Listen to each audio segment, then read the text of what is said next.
thế giới quanh ta nè. Rồi sẽ có một ngày, chúng ta cũng cần một tấm lòng. Không ai bước vào cuộc đời với mong muốn trở thành một người bất hạnh. Không ai thích dậy vào một buổi sáng rồi tự chọn cho mình sự thất bại. Không ai muốn tuổi già đến trong cô độc. Không ai muốn một ngày phải cúi đầu xin người khác giúp đỡ. Không ai mắc một sai lầm khiến cả cuộc đời day dứt. Nhưng cuộc sống vốn không phải là một con đường chỉ toàn nắng đẹp. Có những cơn mưa đến rất bất ngờ. Có những ngã rẽ không ai kịp chuẩn bị. Có những biến cố chỉ trong một đêm đã làm thay đổi cả một cuộc đời. Hôm nay có thể đang là người giúp đỡ người khác, nhưng biết đâu ngày mai lại là người cần một bàn tay đưa mình đứng dậy. Vì thế, đừng vội xem thường bất kỳ ai. Một cụ già đi rất chậm trên đường.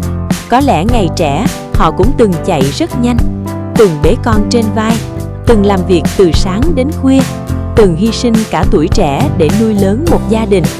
Chỉ là thời gian đã lấy đi sức khỏe, để lại những bước chân chậm chạp và mái tóc bạc màu. Nếu một ngày chính cha mẹ mình cũng bước đi như thế, liệu có mong người khác dành cho họ một chút kiên nhẫn hay không? Lòng nhân ái đôi khi chỉ bắt đầu từ việc biết chờ thêm vài giây, nói thêm một lời nhẹ nhàng, đỡ lấy một cánh tay đang run rẩy. Không phải ai mắc sai lầm cũng là người xấu. Có những người chỉ vì một phút nóng giận đã đánh mất nhiều năm gây dựng. Có những người vì quá tin người mà đi sai một con đường. Có những người chỉ vì tuổi trẻ nông nổi mà mang theo sự hối hận suốt quãng đời còn lại. Nếu ai cũng chỉ biết kết tội thì ai sẽ cho họ cơ hội sửa sai? Khoan dung không có nghĩa là chấp nhận cái sai, mà là tin rằng con người có thể thay đổi.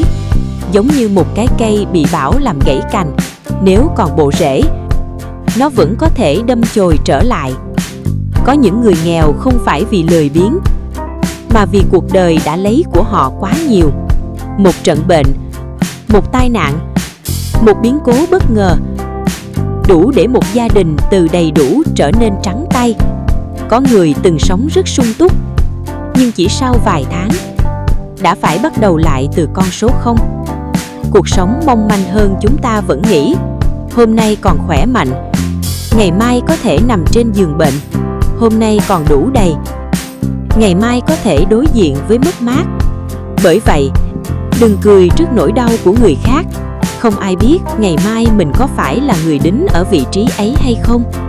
Một lời động viên có thể không làm cuộc đời ai thay đổi ngay lập tức, nhưng có thể giúp họ có thêm sức mạnh để đi tiếp.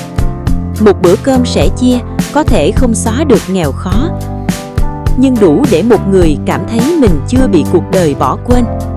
Một ánh mắt cảm thông có khi còn quý hơn rất nhiều lời phán xét. Con người thường nhớ rất lâu những ai từng đối xử tử tế với mình trong lúc khó khăn nhất. Không phải vì món quà lớn, mà vì sự ấm áp ấy đến đúng lúc. Có những điều mất rất nhiều tiền cũng không mua được. Đó là sự tử tế, là lòng bao dung, là sự đồng cảm, là một trái tim biết đặt mình vào hoàn cảnh của người khác. Chúng ta không thể giúp hết tất cả mọi người, nhưng có thể chọn không làm ai tổn thương thêm. Không thể xóa hết nước mắt trên thế gian, nhưng có thể đừng trở thành nguyên nhân khiến người khác phải khóc. Không thể thay đổi cả thế giới, nhưng có thể làm cho thế giới của một người nào đó trở nên ấm áp hơn. Cuộc đời giống như một vòng tròn, điều trao đi hôm nay, biết đâu một ngày nào đó sẽ quay trở lại theo một cách rất khác.